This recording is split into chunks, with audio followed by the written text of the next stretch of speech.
नमस्कार, मैं उम्मीद करता हूं आप लोग ठीक होंगे और आप लोगों ने इस ऑल इंडिया फ्री मॉक को दिया होगा। आइए इनके मैथ्स के उन सवालों को देखते हैं जिसमें आपको थोड़ी बहुत कठिनाई आई। ठीक है, तो डिस्कशन की शुरुआत हम लोग करते हैं पहले सवाल से। कहता है कि कोई संख्या है 1005 इंटू 5 into 4 नहीं है, x है ये। ठीक है, इस कंप्लीटली डिविजिबल बाई 8। अब 8 की डिविजिबिलिटी होती क्या है कि आखिरी 3 डिजिट 8 से विभाजित होना चाहिए। तो चाहे तो आप ऑप्शन का सहारा ले लें। तो जैसे अगर मैं 0 डालता हूं तो 504 जो है ये 8 से पूर्णतः विभाजित है। 504 जो है वो 8 से पूर्णतः विभाजित है। So the right answer would be A. ठीक है, if the base radius of two cylinder are in ratio 3:4 and their heights are in ratio 4:9, then ratio of their volume। आपको वॉल्यूम आयत के क्या कर निकालना है, रेशियो निकालना है। रेडियस हमें क्या दिया है, रेडियस का रेशियो है 3:4, तो ये 3x मान लीजिए, 4x मान लीजिए। ठीक है, और हाइट का रेशियो हमें क्या दिया है, 4:9, तो ये 4y और 9y क्यों मानेंगे, क्योंकि दो अलग अलग चीजें, एक रेडियस है और एक हाइट।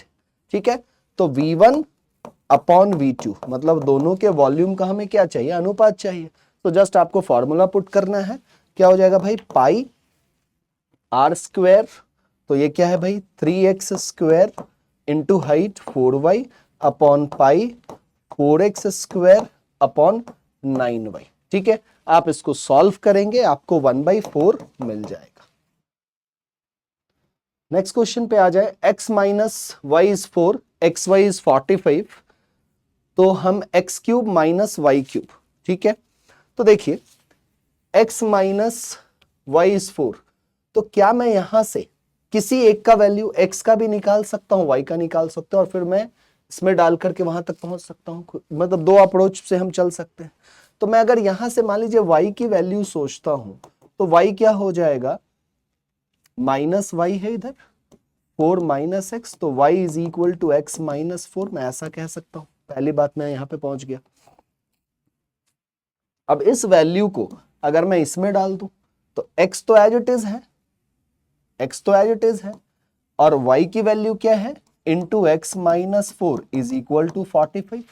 तो ये हमें क्या है, quadratic equation, linear equation, quadratic equation मिलना शुरू हो जाएगा। तो ये क्या हो जाएगा भाई, x square minus 4x minus 45 is equal to 0। अब 45 तो ऐसे हम तोड़ सकते हैं, x square minus 9x plus 5x minus 45 बराबर 0। तो x माइनस 9, x हमने कॉमन लिया, plus 5 x minus 9 is equal to 0। तो एक और एक हो गया x प्लस 5। अब यहां से देखिए x 9 है, हम इसको लेंगे, और x माइनस 5 है, हम इसको नेग्लेक्ट कर देंगे। तो हमें क्या मिल गया भाई, x का वैल्यू मिल गया। अब जब हमें x का वैल्यू मिला है 9, तो अब इस चीज को इसमें डाल दीजिए। तो 9 minus y is equal to 4, तो y क्या हो जाएगा 5, y क्या हो जाएगा 5। अब इन वैल्यूज को आप इसमें डालिए, तो x क्यूब क्या हो जाए, x क्यूब है 9, 9 का क्यूब माइनस आपको 5 का क्यूब करना है क्योंकि y की वैल्यू, तो 125 और 9 का क्यूब 729, ये रहा 406 604, right answer will be B. ठीक है, the radius of circular garden is 42, the distance covered by running 8 rounds around it and take pi 22/7। ठीक है, तो रेडियस 42 दिया हुआ है, डिस्टेंस कवर एक राउंड में कितना कवर होता है 2 पाई आर, उसका सरकमफेरेंस, तो 8 राउंड करना है, 8 round, so 2 into 2 pi r, values डालिए, आंसर प्राप्त कीजिए। ठीक है, ABC are 3 points on circle such that the angle subtended by chord AB, ABC 3 points है, तो आप तीनों पॉइंट लीजिए, और कॉर्ड जो है एक AB यहां से यहां, and AC at the centre O, ये आपका सेंटर O। ठीक है, the angle subtended by at the centre O are 80 and 120। ठीक है, ठीक है, ये रहा आपका एक ट्रायंगल बन गया। अब क्या कह रहा है भाई कि ये वाला जो एंगल है, so the angle subtended by the chord AB and AC on center are 80 degree. तो AB ने जो एंगल सबटेंड किया सेंटर पे, ये कितना है 80 डिग्री है। ये अकॉर्डिंग टू क्वेश्चन पहला चीज हमें मिल गया। और AC ने जो सेंटर पे एंगल सबटेंड किया है वो कितना है, 120 डिग्री है। द वैल्यू ऑफ BAC मतलब मुझे इस चीज की वैल्यू पता लगानी। ठीक है, पहला काम ये है। अब एक बात सिंपल सा आप सोचने की कोशिश कीजिए कि ये ट्रायंगल, ये रेडियस है, ये बराबर है, ये 80 है, तो ये कितना है भाई, ये 80 है, तो ये इसको 180 बनाना है, मतलब ये 50 हो जाएगा, ये 50 हो जाएगा। सेम चीज यहाँ पे ये 120 है, तो ये 30 हो जाएगा और ये 30 हो जाएगा, तो ये एंगल टोटल कितना हो जाएगा, 80 डिग्री हो जाएगा, बात खत्म। ठीक है, समस्या वाली बात नहीं। नेक्स्ट क्वेश्चन देखते हैं। What is the smallest divisible, मतलब क्या, लीस्ट कॉमन मल्टीपल। 3 7 18, 3 7 18 का एलसीएम क्या है, सबसे बड़े वाले संख्या को सोचिए, उसका पहाड़ा। 18 36 नहीं, 54 नहीं, मतलब मैं पहाड़ा 18 का सोच रहा हूँ, देख रहा हूँ 3 और 7 उसको काट रहा है या नहीं। 72 नहीं, 90 नहीं, 108 7 नहीं, 126 बिल्कुल। ठीक है, एलसीएम ले लिया हमने। अगला सवाल देखते हैं। ABC individually complete a task in 20 60 और A कितना 20, B कितना 16, C कितना 30। तो वर्क कितना ले ले, 60 नहीं ले सकते हैं, 90 नहीं ले सकते हैं, 120, लेकिन फिर 16 उसको नहीं काट पाएगा, 120 भी नहीं, 150 भी नहीं, 180 भी नहीं, 210 भी नहीं, 240 बिल्कुल हो जाएगा। तो इसका 12 इफिशियंसी है, इसका एफिशिएंसी कितना हो गया, एक बार में 16 80 15 हो गया, और इसका एफिशिएंसी कितना हो गया, 8 हो गया। AB started working on the task and they worked for 4 days and left. Then the number of days required by C to finish the remaining task. ठीक है, तो AB ने काम करना शुरू किया, कितने दिनों तक काम किया, 4 दिनों तक। तो AB की एफिशिएंसी 15 + 12, 15 + 12 27 होते हैं, गुने 4 किया, 27 गुने 4 कितने हो जाते हैं, 108। तो 240 में से 108 काम उन्होंने क्या किए, निपटा डाले, तो बचा कितना, 132। अब इस काम को कौन करेगा, सी की इफिशियंसी क्या है, 8। इस सारे काम को सी करेगा, तो इसको कितना टाइम लग जाएगा, 4/8, 16 1/2। ठीक है, x² - 4x + 4 की वैल्यू आपको 0 दे के रखी है, तो x⁴ - 1/x⁴ की वैल्यू निकालनी है। ठीक है, तो बहुत ज्यादा मुश्किल तो है नहीं, ये एक आपको एक फॉर्मूला दिख रहा है, x², ये देखिए, +2a² -2 × 2 a² + b² - 2ab, ये दिख रहा है, मतलब ये x - 2 का होल स्क्वायर 0 है, तो x की वैल्यू क्या है, 2 है। पहली चीज आपने ये निकाल ली। अब x⁴ में इसको डालना है। ठीक है, तो x⁴ मतलब 2⁴ - 1/2⁴, 16 - 1/16 सॉल्व कर लीजिए, 255/16। Okay, A lies in third quadrant and 20 tan A is 21, तो tan A हो गया 20/21, then the value of 5 sin A - 2 cos A। ठीक है, अब देखिए यहां से हम एक पहला पॉइंट ये लिख सकते हैं कि tan A की वैल्यू क्या हो गई हमारी, 21/20। अब साइन कॉस को tan में बदलना है या फिर उनको आपस में बदलने में कोई हमें खास समस्या तो होगी नहीं। ठीक है, तो हम एक काम ऐसा करते हैं,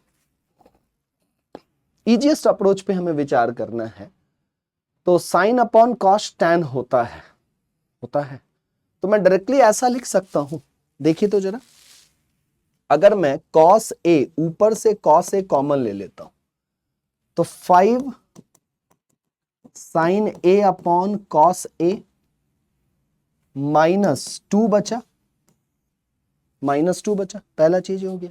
नीचे से भी cos A ही लेता हूं ताकि मैं इसको काट सकूं बाद में, 4 - 5/7 sin A upon cos A। ठीक है, अब जरा ये बताइए कि ये 5 sin A upon cos A क्या हो गया, 5 tan A 5 tan A minus 2 upon 4 minus 5/7 tan A, 4 minus 5/7 tan A। tan A की वैल्यू आपके साथ है, tan A की वैल्यू आपके पास है, आप इसको सॉल्व कीजिए, आंसर मिलेगा 10% water in 40 litre of milk and water. ठीक है, तो मिल्क और वाटर का कोई रेशियो हमेशा मिलता है जिसमें 10% पानी है, मतलब 36 लीटर दूध है, 4 लीटर पानी है। 10 litre of water is added, 10 litre पानी जोड़ दिया गया तो ये हो गया 14, लेकिन जब पानी जोड़ा तो दूध तो उतना ही रहेगा, quantity of milk is not going to change, इतना ईमानदार नहीं है अपना दूध वाला। Then what percentage of new solution will be of water, water का न्यू सॉल्यूशन क्या हो जाएगा भाई, तो वाटर का क्यों क्या है 14, कितने में, इसको जोड़िए 50 गुने 100, सॉल्व कीजिए, आंसर प्राप्त कीजिए। ठीक है, यहां पे इसको मैं 4/3 गुणे 6 गुणे 2 माइनस 1, ठीक है, ये 2 बार में गया तो 4 गुने 2 8, 16 माइनस 1 15, कोई समस्या वाली बात। इफ एंगल APO ये वाला कह रहा है भाई 35 डिग्री है, then which of the following option is correct. ठीक है, फिर हमें एक एक करके चेक करना होगा कि कौन सा सही। तो जब ये 35 है, अब ये टेंजेंट है, ये टेंजेंट है, तो एंगल सेम होंगे, तो मतलब बीपीओ भी कितना होना चाहिए 35 होना चाहिए, बीपीओ 35 होना चाहिए। ठीक है, साइन 40 अपॉन कॉस 50। ठीक है, देखिए हमें एक चीज पता है, हमें क्या पता है कि sine 90 minus theta is cos theta, ये पता है ना, sine 90 minus theta is cos theta. और दूसरी बात यह भी पता है कि cos 90 minus theta is sine theta, ये दो बातें हमें पता है। ठीक है, अब इन दो बातों का हमें यूज करना है, तो क्या मैं इसको ऐसे लिख सकता हूं, साइन 40 मतलब 90 माइनस 50, तो हम ये cos मतलब 90 माइनस 40, इसको मैं ऐसे लिख रहा हूं साइन 40 मतलब साइन 90 माइनस 40, मतलब ये क्या हो गया cos 50, तो मैं डायरेक्टली ऐसे ही लिखूंगा। ठीक है, तो इसको मैं लिख सकता हूं cos 50 अपॉन cos 50 है तो वो साइन 40 हो जाएगा, प्लस cosec 50, सेम तरीके से cosec मतलब sec 40 और sec है तो ये क्या हो जाएगा भाई cosec 50, ऐसे आपने लिख लिया। अच्छा, माइनस ये भी हमें लिखना है, 4 cos 50 है तो 4 cos 50 एंड cosec, तो cosec ऐसा करते हैं, इसको पलट लेते हैं, साइन में बदल लेते हैं, तो ऊपर रहने दीजिए cos 50 और नीचे क्या हो जाएगा साइन 40। कुछ यहां तक हम लोग बात को लेके चले गए, तो ये देखिए ये कितना हो गया,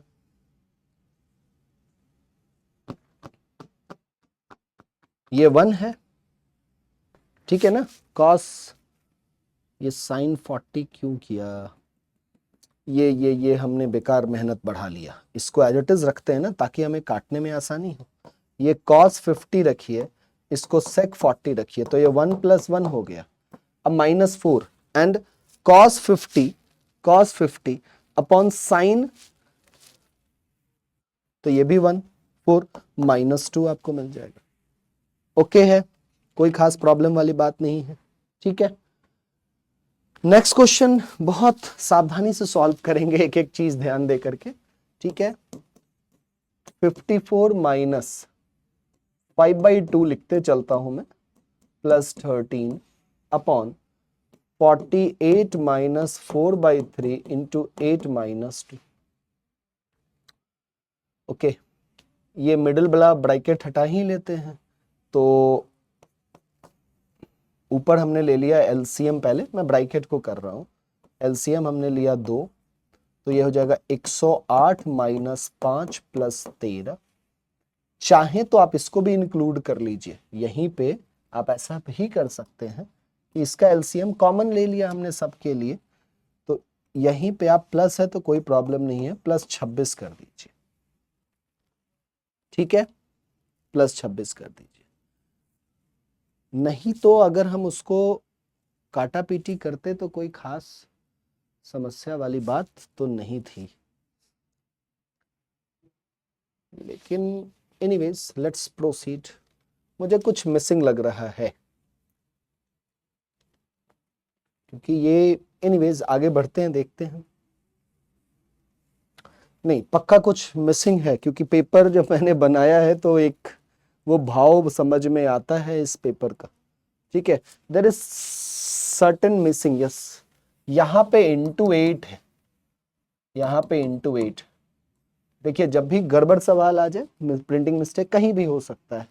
वैसे रियल एग्जामिनेशन में there are very low chances. ठीक है, बहुत बार प्रूफ रीड किए जाते हैं, तो आप जरूर उन क्वेश्चन को निश्चित रूप से अटेम्प्ट करें, ताकि सबको मार्क्स मिल जाते हैं उसके पे। क्वेश्चन गलत है तो आप जिम्मेवार नहीं है ना उसके लिए। ठीक है, तो इसको यहाँ पे ये करके सॉल्व कीजिएगा, हो जाएगा आपसे। The length of diagonal of rhombus is 16 and 12। हमको क्या निकालना है? Area. Simple, 1/2 d1 d2, value डालिए, उत्तर प्राप्त कीजिए। In a wallet there are note of denomination 10 और 50, ये 2 नोट है।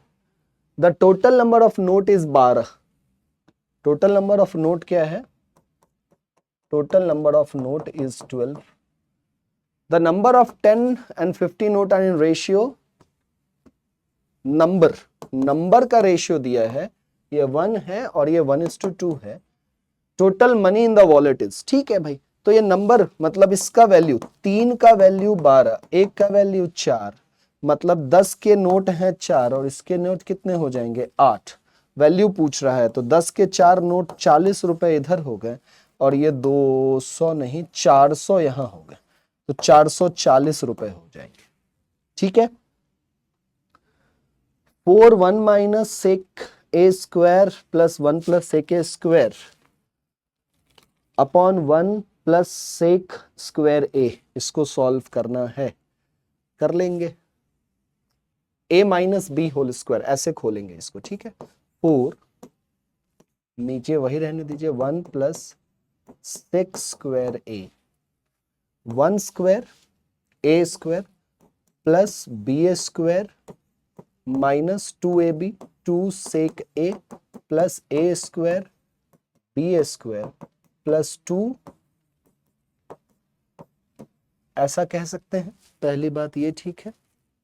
ठीक है, अब देखिए ये गया, इससे गया, अब ऊपर देखिए 1 प्लस सेक स्क्वायर है, 1 प्लस सेक स्क्वायर है, तो 4 मतलब ये क्या हो जाएगा? 2 इंटू 1 प्लस सेक स्क्वायर ए अपॉन नीचे क्या है? 1 प्लस सेक स्क्वायर ए। इससे एक बार में इसको काट दीजिए, बचा कितना? 4 दूना 8, 16 a raise to 4, 36 a square B square 81 b raise to 4 91 है, 4a स्क्वायर 13 है, वैल्यू ऑफ 3ab।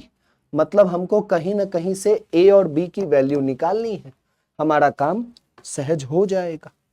अब देखिए हमें क्या पता है? हमें ये पता है ना कि a raise to 4 plus b raise to 4, ये वाला फॉर्मूला हम लोग यूज करेंगे, plus a raise to 4 plus b raise to 4 plus a square B square. इसकी वैल्यू आपको पता है क्या होता है भाई? a square plus B square plus a b, a square plus B square minus a b. अब क्या मैं 16 इस वाली बात को मैं ऐसे लिख सकता हूं, 2a रेज टू 4, 16 इज 2, ठीक है, प्लस मैं पहले इसको लिख रहा हूं, ठीक है, या फिर बीच में थोड़ा जगह रख लेते हैं, इसको मैं 3b रेज टू 4 लिख सकता हूं, 81 हो गया 3b रेज टू 4। और ये क्या है भाई? 36 बनाना है, तो 2 into 2a square into 3ba square. क्या मैं ऐसा लिखूं? बताइए, ऐसा लिख सकते हैं? आराम से सोचिए।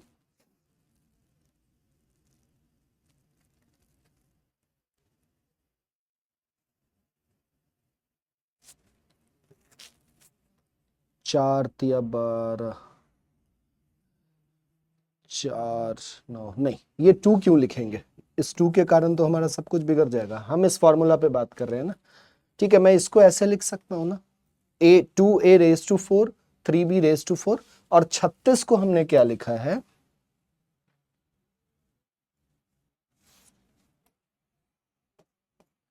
छत्तीस को हमने क्या लिखा है, 2a स्क्वायर, ये ब्रैकेट है, मतलब ये 4a स्क्वायर और 3b स्क्वायर मतलब 9b स्क्वायर, मतलब 36a स्क्वायर b स्क्वायर, ठीक है। नाउ व्हाट इज दिस, ये क्या है, 2a स्क्वायर क्या है भाई, ये है आपका 4a स्क्वायर, ऐसा भी लिख सकते हैं, प्लस प्लस 9b स्क्वायर, ठीक है, प्लस 6ab प्लस 6ab और 4a square plus 9b square minus 6ab। देखिए तो यहां तक की बात है। अब इसकी वैल्यू तो हमें पता है 13, और इसकी वैल्यू हमें पता है कितनी है, 91, ठीक है। मतलब ये क्या है भाई, ये है 91, 91 मतलब क्या है, 13 गुने 7, 13 सत्ते 91, ठीक है, ठीक है। तो एक बात हम ये कह सकते हैं कि ये वाला हिस्सा ऐसा कहते हैं, फिर इसको 2 हिस्से में तोड़ लेते हैं। हमको 91 है, 13 है, यहां तक जब हम पहुंच चुके हैं तो ऐसा करते हैं ना, 4a square plus 9b square minus 16ab और 4a square plus 9b square plus 6ab, ठीक है। एक एक वैल्यू दोनों को देते हैं, ये 13 मान लीजिए पहला इक्वेशन, ये 7 ये दूसरा इक्वेशन, इन दोनों को सब्सट्रैक्ट कर दीजिए, इन दोनों को सब्सट्रैक्ट कर दीजिए, ठीक है। तो ये करेंगे तो ये गया, ये गया, ये गया, ये गया, ये गया, -12ab इज इक्वल टू -6, तो ab क्या हो जाएगा 1/2, ab क्या हो जाएगा 1/2, तो हमको निकालना क्या है 3ab, 3 इंटू 1/2, 3/2, ठीक है। और ठीक है,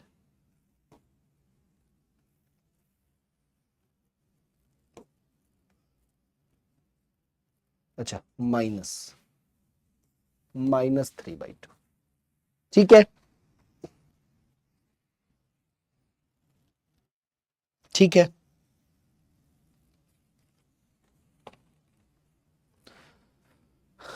the mark price of an item is 25% above cost price, तो अगर सीपी 100 था तो मार्क प्राइस 25% ज्यादा 125 हो जाएगा।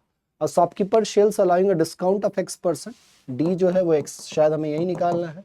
और द मार्क प्राइस, हमेशा डिस्काउंट तो मार्क प्राइस पे लगता है। If he incurs a loss of 8%, find the value of x, ठीक है।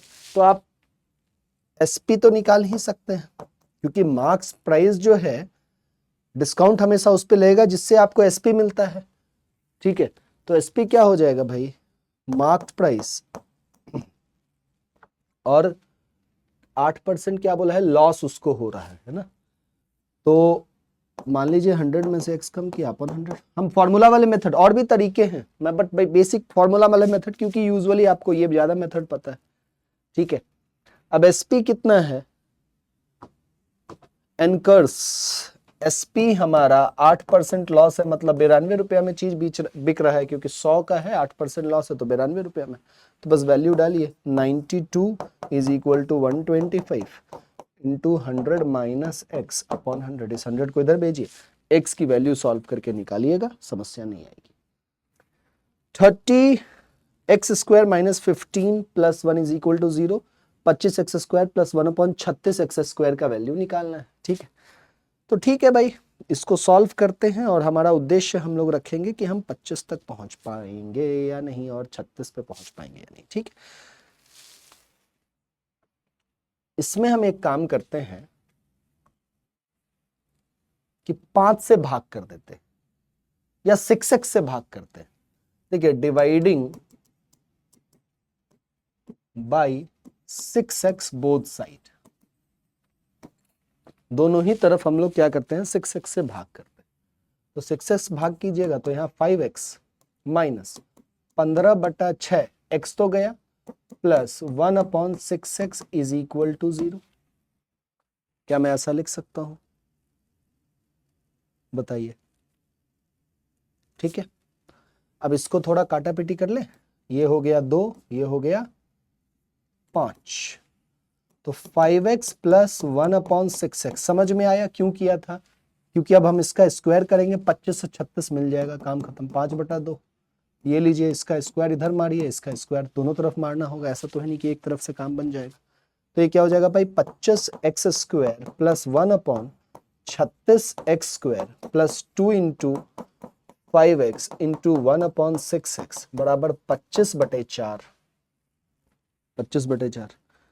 अब कुछ कैलकुलेशन में अगर हमें हिदायत मिल जाए तो मजा आ जाए। x से x कटा, ये गया 3 बार में, 5/3 उधर भेज दीजिएगा, तो 25/4 5/3 सॉल्व कर लीजिएगा। ये आपको 25x² प्लस 1/36x² क्या वैल्यू दे देगा? 25/4 माइनस 5/3। ठीक है, अगला सवाल देखते हैं।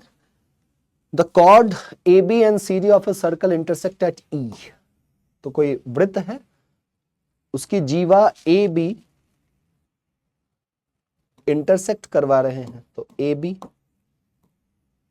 और दूसरा कौन है भाई, CD intersect at E। AE is 12, BE is 20.25 and CE is thrice DE। ठीक है, ये बड़ा है thrice DE, length of CE ये निकालना है। और एक हमको रिलेशन पता है कि CE is 3 times DE, मतलब उससे 3 गुना है। ठीक है, तो आपको पता है ना, ऐसा लिख सकते हैं AE into EB is equal to इसका गुणा इसके साथ किसके बराबर होगा भाई, CE और DE। ऐसा है, इसकी वैल्यू पता है 12 20.25, CE की वैल्यू हमें निकालनी है, और DE को हम CE के तरह कन्वर्ट कर सकते हैं ना, CE/3। तो ये लीजिए CE/3। अब इसको सॉल्व कीजिए, इस 3 को इधर भेजिएगा, CA² आएगा, आप सॉल्व करेंगे आपको आंसर मिलेगा। sin 30 sin 60 cos 60 cos 30 minus tan 45। tan 45 तो 1 है। ठीक है, वैल्यू डालते हैं भाई, कितना आसान सा क्वेश्चन है। sin 30 1/2 √3/2 अपॉन √3/2 इंटू 1/2 -1, ये सब कट गया, 1 - 1 0, काम खत्म करें। 3A 27B 81 raise to C and ABC क्या है 144 है 12। ठीक है, ठीक है,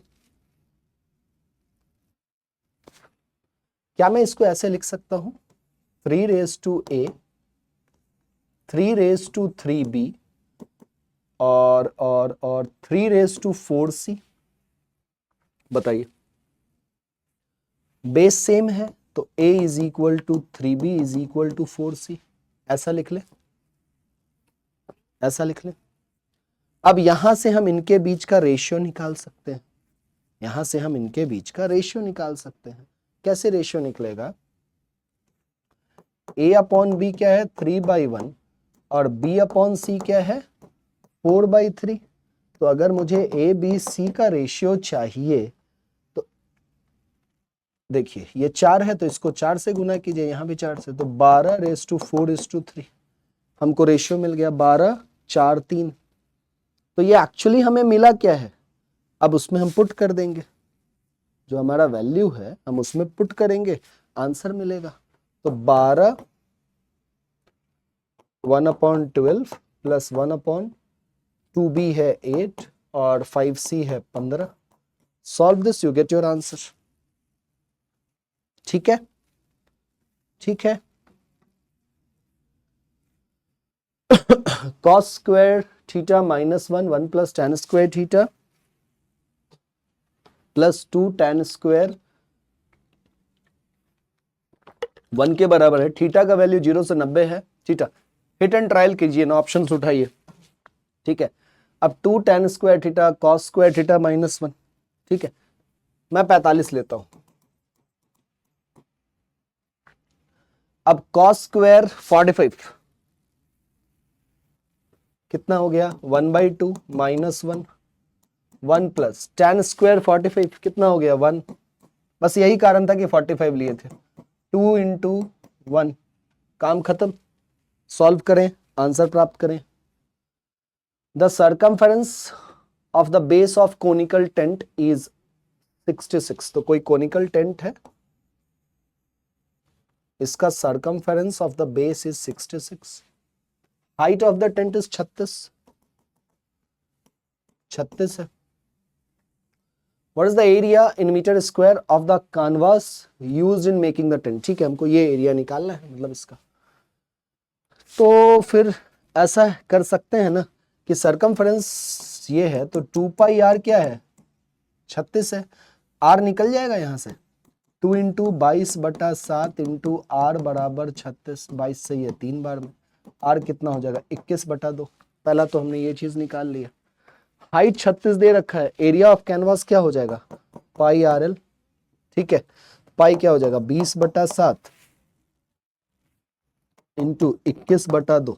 अब ये चीज हमें निकालना है तो रूट में जाएगा हाइट। हाइट कितना बोला था 36। हाइट स्क्वायर इंटू रेडियस का स्क्वायर। ठीक है, ठीक है, you solve this, you get your answer. इसका वैल्यू मुझे नहीं लगता आपको समस्या आई होगी इसको सॉल्व करने में। -5/2 प्लस 3/2 इंटू 1/6 इंटू 1/2। हर क्वेश्चन में नहीं कर रहा हूं यार इतना।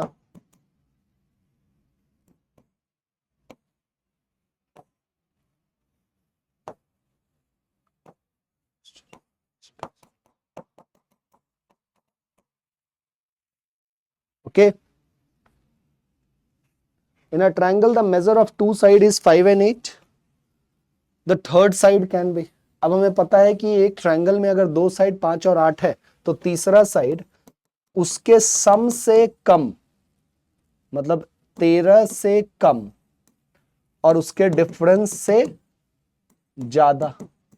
13 से कम और 3 से ज्यादा, 13 से कम 3 से ज्यादा 4, खत्म। ठीक है, नमस्कार साथियों, मैं उम्मीद करता हूं आप लोग ठीक होंगे। मेरा नाम कुशल आनंद है। ये all India mock test second जो आपने संडे को दिया उसके सॉल्यूशंस हैं, उसके डिस्कशन को करते हैं। 25 सवाल हैं, 12-13 मिनट में मैं उम्मीद करता हूं आप लोगों ने सॉल्व किया होगा। डिस्कशन में हमें 15-18 मिनट लग सकता है। तो डिमिनिश और रिड्यूस, सिनोनिम्स, पर्यायवाची शब्द कम करना है। तो यहाँ पे अगर हम देखें तो फ्रेश स्टेल अपोजिट है, डीप सॉलो अपोजिट है, ब्रिम और फैलेंसी और इल्यूजन, भ्रांति और भ्रम बिल्कुल सही जवाब है। ठीक है, अगला सवाल देखिए, एन को एम लिखा। अब एन को एम लिखने के लिए मुझे ज्यादा दिमाग नहीं लगाना है, अपोजिट है। आर से वो -3 अपोजिट, -3 अपोजिट, -3 अपोजिट, -3 अपोजिट और -3, यही सीक्वेंस है। अब जब आप यहां से यहां आएंगे, अपोजिट और -3 है तो +3 में कन्वर्ट हो जाएगा। ठीक है, तो देखिए डी मतलब उल्टा क्या होता है W। ठीक है, यह हिंदी में थोड़ा सा मिस्टेक है, जाने दीजिए आप। W इस पे एलिमिनेशन नहीं हो पाएगा। +3 करेंगे तो H मतलब अपोजिट और +3। ठीक है, अपोजिट +3। M का N, H Z Q L +3 21 और 3 24 I और +3 मतलब V। तो WHN HQ QL XIV right answer आपका ए हो जाएगा। ठीक है, right answer will B A. Problem नहीं है, थोड़ा टाइम टेकिंग था लेकिन सबके लिए टाइम टेकिंग होगा। ऐसे क्वेश्चंस में आपको वैल्यू ही पुट करना है, कोई शॉर्ट ट्रिक तो नहीं है इसका। तो 84 6 7 3 5 10, एक एक करके साइन डालिए। डिवाइड, m क्या है डिवाइड, n क्या है मल्टीप्लाई, o क्या है प्लस, और p क्या है, p डिनोट्स माइनस। ठीक है, तो इसको 6 14 छक्के 84 होता है, डिवाइडेड 7 मतलब 7 यहां ले लीजिए, मतलब मैं सबको 2 लिख लेता हूं, गुणा 3 प्लस 5 माइनस 10, ये हो गया 6 प्लस 5 माइनस 10, जिसको आप 1 के साथ जाएंगे, राइट आंसर ए। ठीक है, मैं सीधा डायरेक्ट सॉल्यूशन पे बात कर रहा हूं। 121 131, ठीक है, तो 121 131, इसका फर्क कितना 10 का, यहां का नहीं पता, यहां का नहीं पता, यहां पे अगर हम देखें तो 171 मतलब 31 इधर और 11 इधर, मतलब कितने हो गए भाई 40 के ना, 30 और 10 40, तो 10 यहाँ 20 यहाँ 30 और यहाँ पे एक बार देख लीजिए तो कितना है 60 है ना, ये 60 है, मतलब यहाँ 20 और 30, हर गड़बड़ नहीं करना है। तो यहाँ पे ऐसा हो सकता है कि ये देखिए ये 20 है, इस बात को समझिए, यहाँ 20 है तो यहाँ 5 हो जाए, यहाँ 10 हो जाए, यहाँ 15 और 20, मतलब यहाँ 15 हो जाएगा, यहाँ 25 हो जाएगा, तो 131 और 15 आप जोड़ेंगे तो 146, आपको सही जवाब डी की ओर ले के जाएगा। ठीक है, नेक्स्ट क्वेश्चन देखते हैं। हमें 60 बनाने पे कॉन्सेंट्रेट करना है, 60, तो मुझे लगता है हम इन तीनों को गुना कर दे, 60 मिला, इन तीनों को गुना करेंगे और इन तीनों को गुना कर देंगे। ठीक है, तो ये कितना हो जाएगा 21 और 21 गुने 9 कितना हो जाएगा 189, 189, राइट आंसर सी दे देगा। अगला सवाल देखिए, सीक्वेंसली हमें डिक्शनरी के आधार पे इसको सजाना है। ठीक है, तो ऑप्शन का सहारा 3 5 2 5 1 4 और 3 4, चांसेस हैं कि ए और डी में से आंसर हो सकते हैं, तो मैं 3 को पहला मान रहा हूं जेब्रा, मतलब मैंने एक इमेजिनेशन किया है, ऑप्शन के सहारे बढ़ा हूं मैं। अब 5 और 4 में से पिक कीजिए, 5 और 4, ये देखिए ZE यहाँ R यहाँ N, तो यह निश्चित है कि यह दूसरा होगा। अब एक बार आप चाहें तो अपनी तसल्ली के लिए बाकी वेरीफाई कीजिए, ZEB ZO नहीं, ZO नहीं, ZE, तो यह कंफर्म है। 5 के बाद हमको 3 के बाद हमें 5 मिलना था, 3 के बाद 5, हम ए आंसर के साथ जाएंगे। ठीक है, नेक्स्ट, नेटवर्क को ऐसा लिखता है, ठीक है, ये देखिए NETWORK नेटवर्क, क्या लिखा है GVMDPIL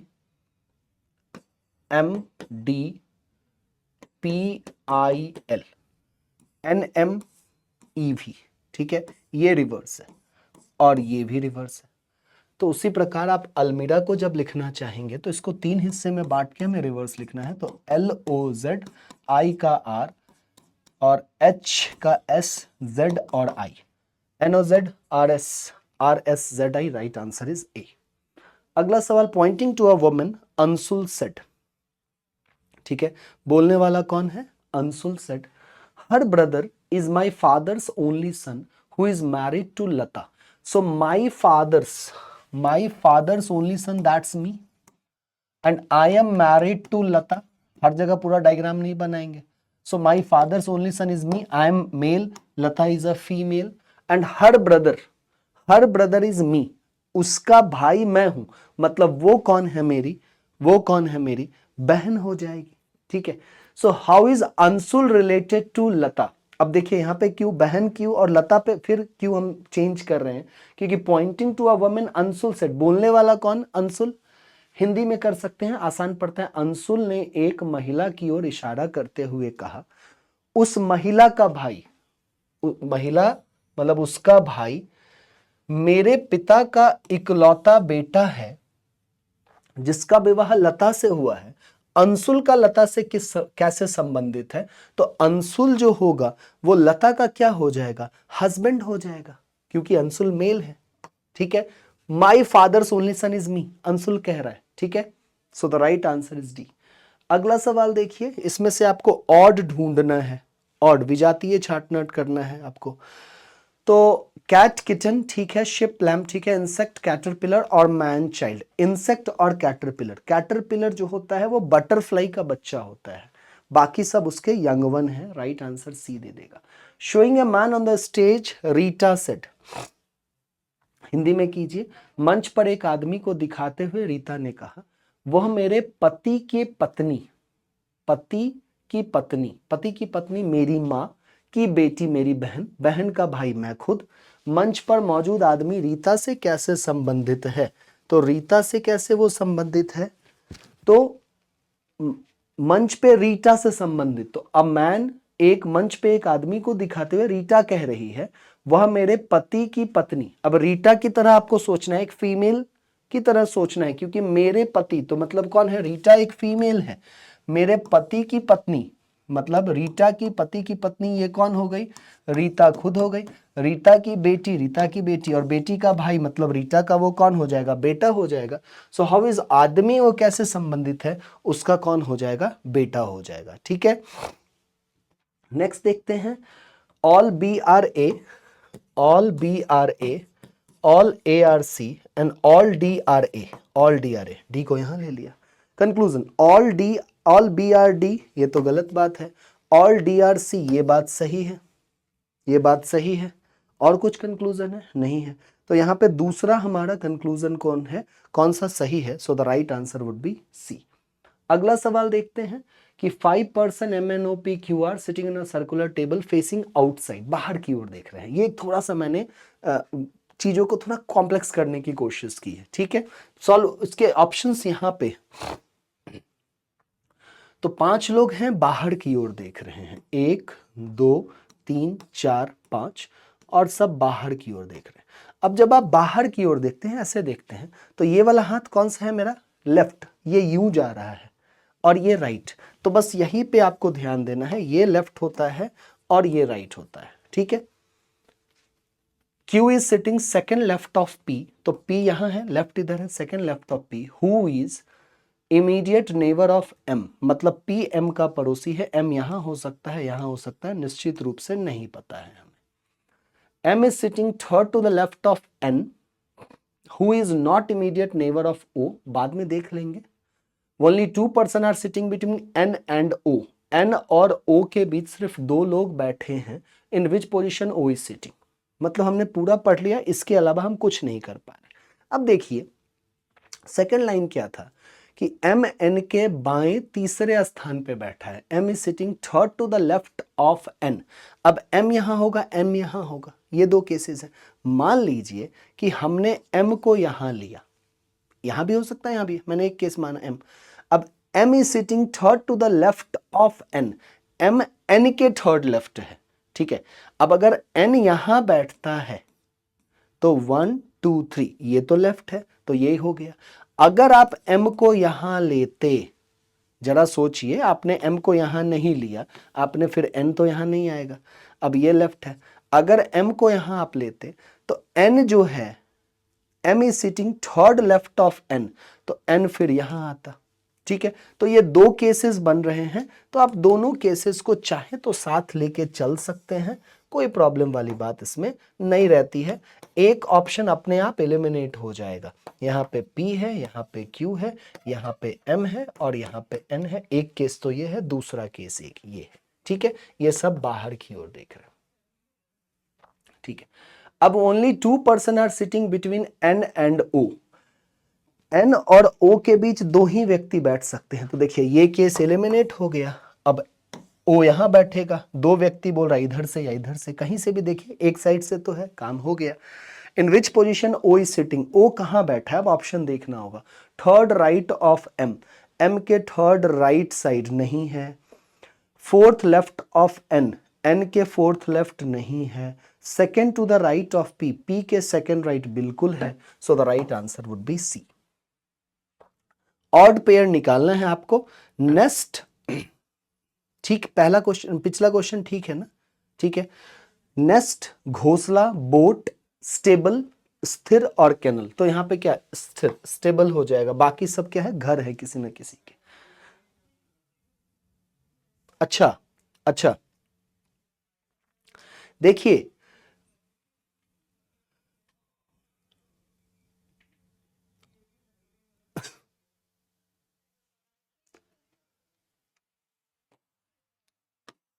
इसका ये हिंदी स्तबल, घोड़े, हॉर्सेस यहां रहते हैं, इसका हिंदी में प्रॉब्लम था, बोट हो जाएगा, कम्युनिकेशन के लिए यूज करते हैं। और अस्तबल है, अस्तबल जहां घोड़े रहते हैं, ठीक है, हिंदी इंग्लिश में समस्या।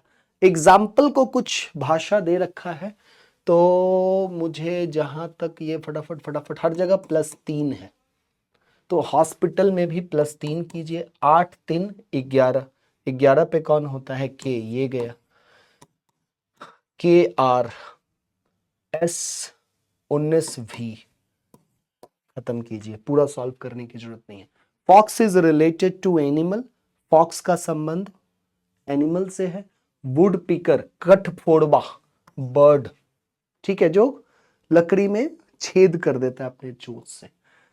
ऑड पेयर ढूंढना है, 717 56 30, तो अगर मैं 7 गुना 1 करूं तो 7, 6 गुना इसको मल्टीप्लाई इसको करेंगे, नहीं हो रहा है, राइट आंसर डी।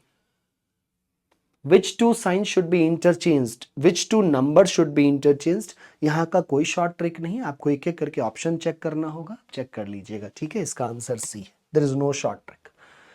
इसमें आपको ढूंढना है कि कौन सा पैटर्न उसको कंप्लीट कर देगा, ठीक है, कौन सा पैटर्न कंप्लीट कर देगा। तो यहाँ पे ऐसा सिचुएशन आएगा, ये ऐसा आएगा, और यहाँ पे ऐसा आना है जो मुझे ए ऑप्शन में दिख रहा है। Next, A + B, A is the sister, A is the brother, A is the mother, A is the father, direct coding है, मतलब डायरेक्ट किया गया, फॉरवर्ड फॉर्म है। K related to J, K का संबंध J से क्या है, J का जेंडर मैं इससे ढूंढूंगा, सिस्टर, मतलब J क्या है, एक फीमेल है, मैं हूं। अब सारे लड़के लड़कियों की तरह सोचिए, लड़कियां अपने रिलेशन देखिए, तो ये मैं हूं, एट द रेट फादर, तो ये मेरे पिता हैं, ये कौन है, मेरे पिता हैं, F मेरे पिता है। परसेंटेज, पिता का भाई, पिता का भाई कौन होता है, चाचा, और एंड क्या है, माँ, चाचा की माँ मेरी कौन होती है, दादी, तो के कौन हो जाएंगी, मेरी दादी माँ हो जाएंगी। यहां पे यूजुअली आप लोग थोड़ा सा कष्ट में आ जाते हैं कि मूवमेंट आप क्या रखें, ठीक है ना, मूवमेंट आप क्या रखें, आप ऐसे भी चल सकते हैं, ऐसे भी चल सकते हैं, लेकिन बड़े की ओर जाइए तो बेटर रहेगा।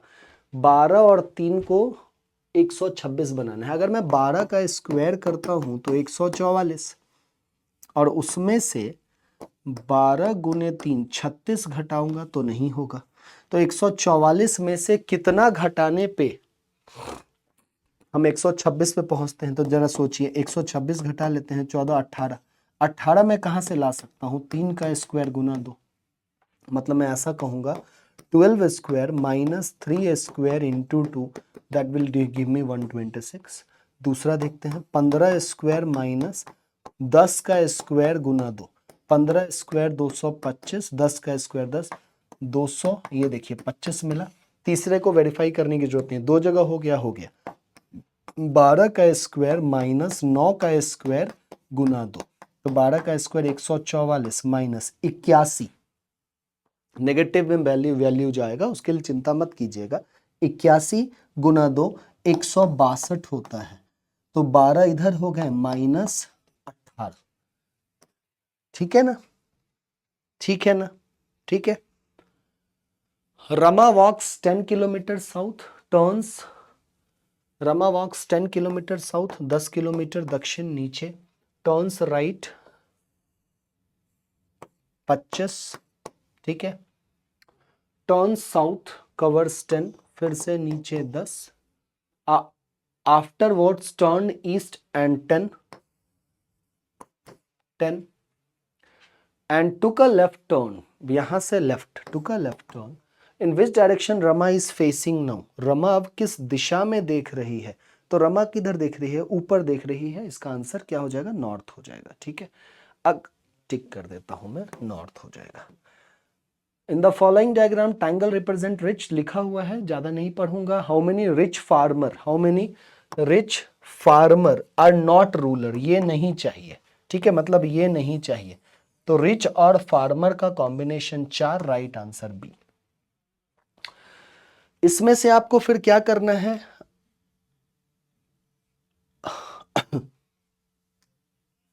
विजातीय छांटना है ना, जातीय छांटना है तो वॉवेल कॉन्सोनेंट से पहले प्लेस वैल्यू 5 का फर्क है, 5 का फर्क है, 5 का फर्क है, 5 है, 5 है, 5 है, 5 है, 5 है, 5 है, 5 है, 5 है, 4 है। राइट आंसर डी कीजिए। यहां पे देखिए ML -2 -2 -2, 11 -2 होता है, लेकिन यहां पे तो ये है ही, ये 9 कंप्लीट क्या करेगा, यहां पे कुछ मिस्टेक है।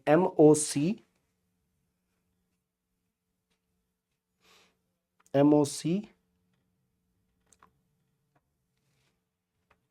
13, अच्छा -2 नहीं है ना, -1, 13 12 -1 -1, J एलिमिनेट होगा, ये गया, ठीक है। सेकेंड टर्म से पता चल जाएगा, +1 तो Q +1 JR वाला ऑप्शन राइट आंसर ए, ठीक है। How many triangles are there? अब ऐसे में त्रिभुज आपको गिनना ही पड़ेगा, कुछ हिस्सों पे आप शॉर्ट ट्रिक लगा सकते हैं, और इसके बारे में मैंने आपको क्लास में भी बताया था कि इट इज बेटर कि आप स्किप करके आगे बढ़ जाइए, मार्क एज रिव्यू कर दीजिए, अंत में जब टाइम मिले तो फिर आप समय एक्सपेंड कर सकते हैं, क्योंकि देखिए ना 26, 18, 30, 35 ऑप्शंस भी बड़े हैं। अगर 18 ही आंसर होता है, वैसे इसका आंसर 30 है, 18 ही आंसर होता है तो उसको भी तो गिनने में आपको टाइम लगेगा, और एक भी गलती होगी तो समस्या होगी, आपका समय वेस्ट होगा। तो ये क्वेश्चन टाइम टेकिंग सभी के लिए है, सिर्फ आपके लिए नहीं। तो थोड़ा सा ये स्ट्रेटजी भी अपनाना है। कहीं नहीं कहा है कि 100 के 100 सवाल बनाइए, नहीं, मैक्सिमम बनाना है, और उन सवालों को स्किप करना है, मार्क एज रिव्यू करना है, अंत में समय मिले तो फिर उस पे जाना है। टारगेट ये रखना है कि मैं 100% क्वेश्चन पढ़ूं तो सही, नहीं तो बहुत सारे बच्चे क्या पूरा पढ़ ही नहीं पाते। तो you have to come, no short trick. Hello बच्चों, उम्मीद करता हूं आप लोगों ने टेस्ट बहुत अच्छे से दिया होगा। और आज हम लोग डिस्कशन करने वाले हैं यहां पर हम लोगों ने जो ऑल इंडिया मॉक करवाया था रेलवे के लिए, उसका मॉक 2। तो उम्मीद करता हूं आपने बहुत अच्छे से किया होगा। क्वेश्चंस बहुत आसान थे, मुझे लगता है आप लोगों ने बहुत अच्छा किया होगा। तो सबसे पहले एक एक करके क्वेश्चन को देखना शुरू करते हैं। सबसे पहला क्वेश्चन क्या कह रहा है आपसे, finance commission is constituted under the article. भाई सीधे सीधे आपसे पूछा गया आर्टिकल, कौन से आर्टिकल में हम लोग बात करते हैं, किसके बारे में बात कर रहे हैं, फाइनेंस कमीशन के बारे में बात कर रहे हैं। तो आप यहां पर क्या आंसर लगोगे, आर्टिकल पूछा है, सीधा सिंपल क्वेश्चन। अब क्या दे रखा है, 270, 280, 226 या 245। फाइनेंस कमीशन वित्त आयोग के बारे में बात हो रही है, तो सीधा सीधा आंसर आप यहां पे क्या लगाओगे, 280 लगाओगे, सीधे सीधे बोले जाएगा। तो राष्ट्रपति के द्वारा क्या किया जाता है, इसे लाया जाता है, हर 5 साल में आता है। सीधी सिंपल सी बात, किसके द्वारा लाया जाता है, राष्ट्रपति के द्वारा लाया जाता है, किसमें, आर्टिकल नंबर 280 में। तो आपका राइट आंसर आपको पता चल गया। उम्मीद करता हूं ये क्वेश्चन आप लोगों ने सही किया होगा। नेक्स्ट क्वेश्चन देखते हैं, ताजमहल का निर्माण किसने करवाया था। अरे इतना आसान क्वेश्चन, इसमें तो शायद कुछ सोचने की जरूरत भी नहीं है, किसके लिए करवाया था, हैं ना जाने कितनों को तुमने ताजमहल गिफ्ट दिया होगा। ये मजाक की बात है, पर सही बात अगर हम लोग देखेंगे तो आंसर क्या होगा, शाहजहां। ये क्या है, आपका राइट आंसर है। क्या है ये, आपका राइट आंसर है। सबसे बड़ी बात, किसके लिए करवाया था, मुमताज महल के लिए करवाया था, अपनी वाइफ के लिए करवाया था। कब करवाया था, तो भाई उसकी मृत्यु पर करवाया था। 14वें बच्चे को जन्म देते समय उसकी क्या हो गई थी, मृत्यु हो गई थी। 1632 की बात है, कब की बात है, 1632 की बात है, जब इसका निर्माण करवाया गया था। उम्मीद करता हूं ये चीज आपको पता होगी। उस्ताद अहमद लाहौरी इसके निर्माण करता, कौन,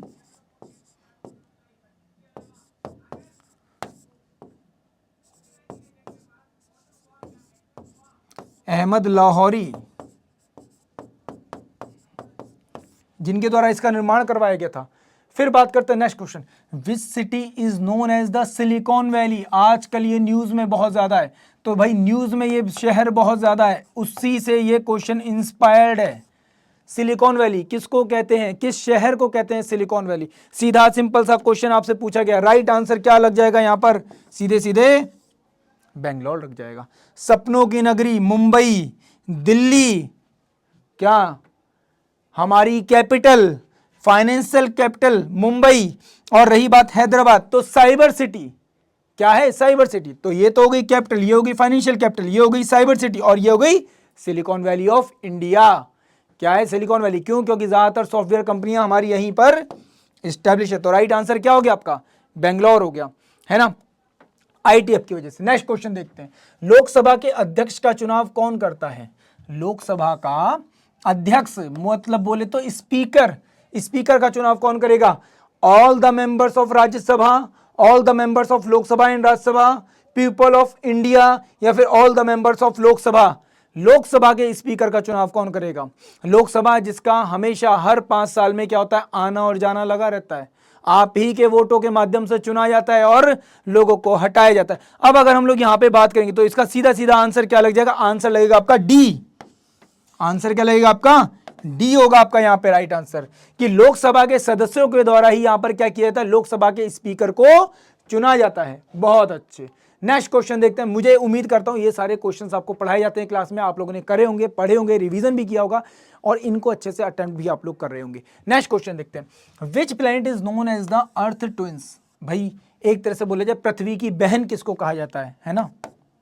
एक तरह से बोला जाए पृथ्वी की ट्विन सिस्टर किसको कहा जाएगा, है ना? जुड़वा बहन किस ग्रह को कहा जा रहा है? तो सीधी सिंपल सी बात है, जो कब कुछ कुछ हमारे जैसा दिखता हो, कौन है? शुक्र।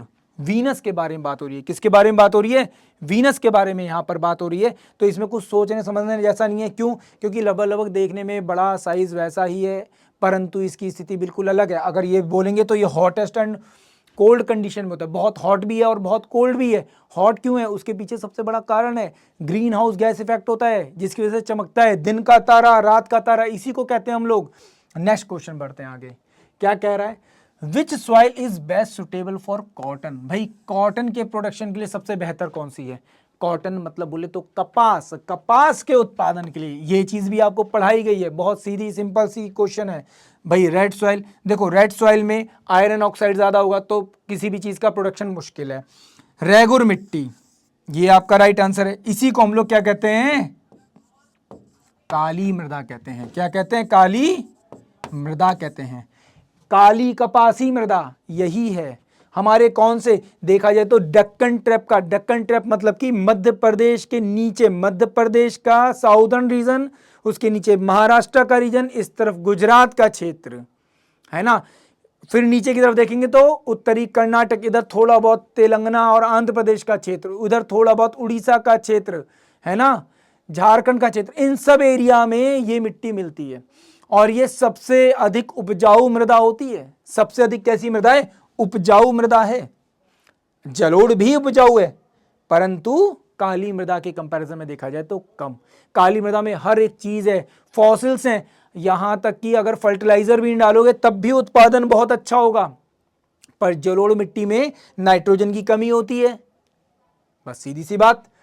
अब यहां पे कुछ सोचने की बात नहीं है। Which state has the largest wasteland? Largest wasteland, बंजर भूमि सबसे ज्यादा कहां पर है? बंजर भूमि कहां पर होगी? जहां पे कोई चीज पैदा ना हो सके, पानी की कमी हो जाए। क्या है लगता है आपको? यूपी, बिहार, गंगा माँ का आशीर्वाद है। पंजाब पे सतलज और उसकी सहायक नदियों का आशीर्वाद है, सतलज का, इंडस का, इन सब का आशीर्वाद है। रहा कौन सा हमारा बेचारा? राजस्थान। और यही कारण है कि राजस्थान में लोगों की जो क्षमता होती है वो बाकी राज्यों के कंपैरिजन में अलग होती है। उनके शरीर की ढाल भी जैसा बनता है। क्यों बनता है? क्योंकि उनको पता है पानी से लड़ना है। प्राकृतिक मार ऐसी पड़ रही है कि शरीर अपने आप ही कठोर और मजबूत हो जाता है। और ये सच्चाई है, ये सच्चाई है।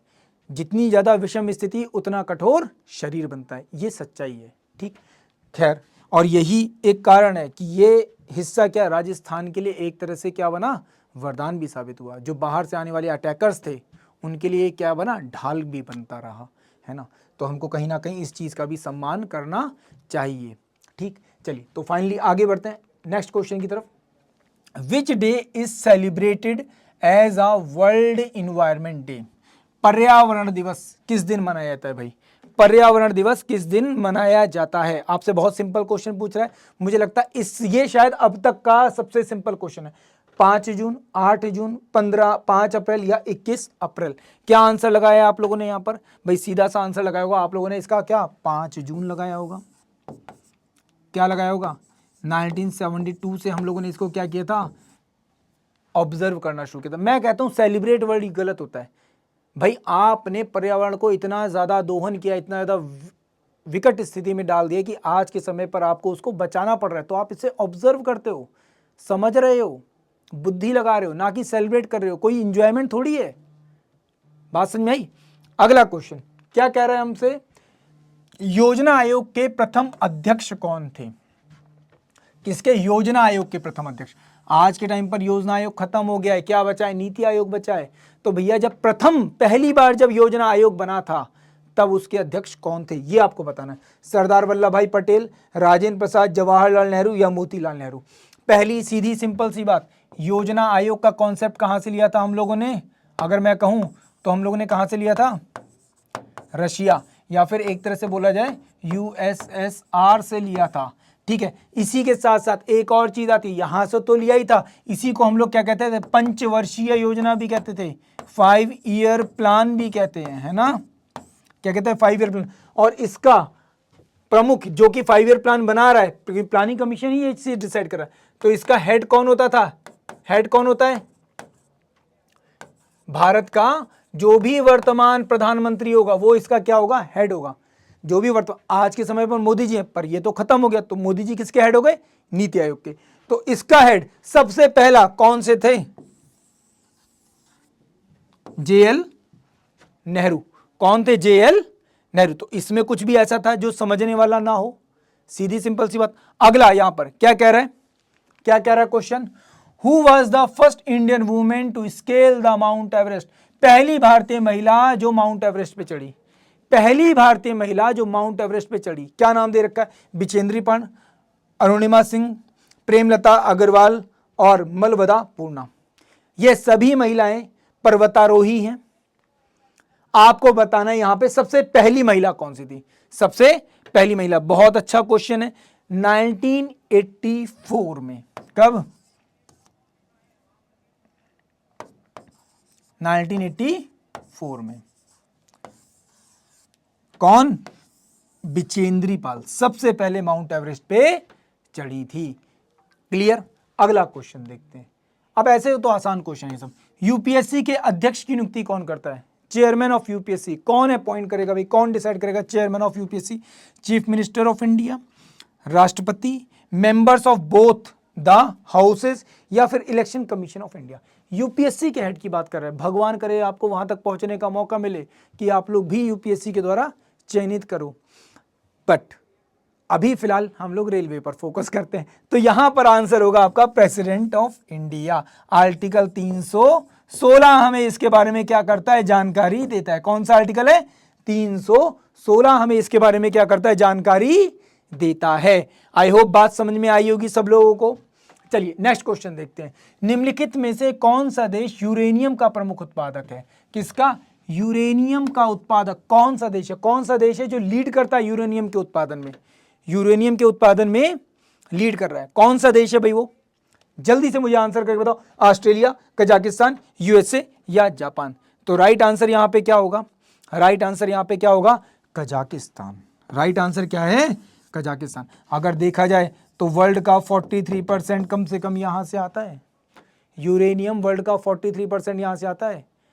ठीक है, इसी से न्यूक्लियर और इन सब को बनाने की कोशिश की जाती है। इलेक्ट्रिसिटी प्रोडक्शन इन सब के लिए क्या होता है? बहुत ज़्यादा महत्वपूर्ण है। न्यूक्लियर बॉम्ब भी बनाया जाता है। पर हम तो पॉजिटिव सोचेंगे तो न्यूक्लियर एनर्जी के बारे में सोचेंगे, हम लोग इलेक्ट्रिसिटी के बारे में सोचेंगे। चलिए आगे बढ़ते हैं। इंजीनियर्स के थॉट के हिसाब से सोचो, इंजीनियर्स की तरह से सोचो, क्रिएटिव बनो। Which state has the smallest land?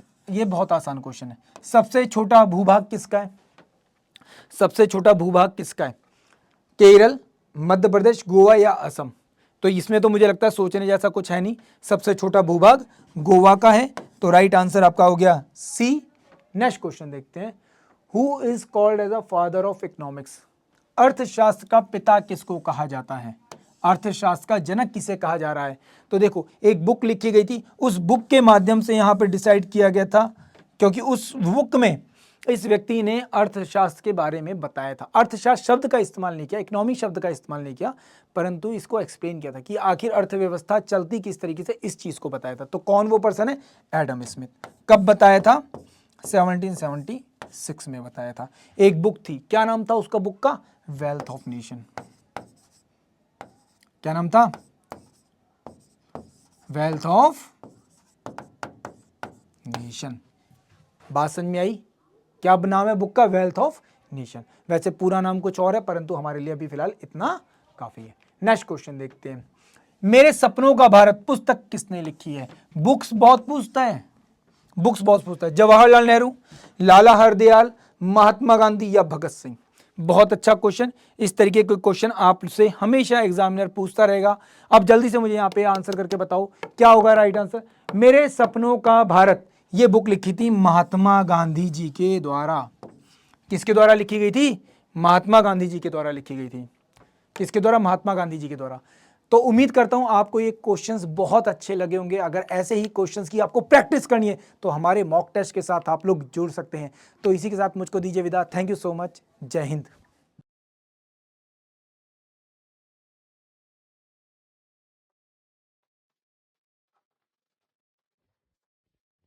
Everyone, सबका स्वागत है इंजीनियर्स वाला पर। तो मॉक टेस्ट 1 आपका अच्छा गया होगा बच्चों। अब मॉक टेस्ट 2 का डिस्कशन हम करने जा रहे हैं। चलिए स्टार्ट करते हैं। Newton metre square per kg square is the SI unit of. आपको पहचानना है कि किसका एसआई यूनिट होगा। तो इस क्वेश्चन को करने के दो तरीके हैं बेटा। एक तो ऐसा कर सकते हैं, प्रेशर क्या होता है बेटा? Force upon area.